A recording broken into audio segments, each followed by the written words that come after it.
Hi friends, this is HK from HK Study Friend YouTube channel. Welcome back to our channel. One who are new here, please do subscribe to our channel and like this show. Let us begin to our topic.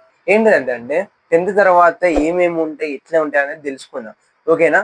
10th తర్వాత results అయిపోయినాయి. మనకు results తర్వాత అందరికి వచ్చే question ఒకటే, 10th తర్వాత ఏమేమి ఉంటాయి, అది అనేది మన మైండ్లో పజిల్ అవుతా ఉంటుంది.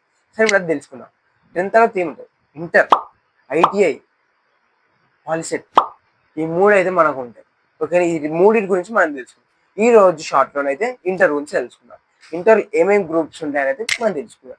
ఇంటర్లో ఏమేమి గ్రూప్స్ ఉంటాయి? మెయిన్గా అయితే MPC, BiPC, CEC, HEC, MEC, MBiPC, ఇంకా దాంతోపాటు డిసైడ్స్ ఆఫ్ దాట్ ఇంకా వొకేషనల్ కోర్సెస్ అనేవి ఉంటాయి. ఫ్యాషన్ డిజైనింగ్ కావచ్చు, కంప్యూటర్, ఎలక్ట్రానిక్స్ సంబంధించిన, మెకానిక్స్, ఆటోమొబైల్స్ అన్నీ కూడా మనకైతే ఉంటాయి. ఇది ఇంటర్కి సంబంధించిన వీడియో.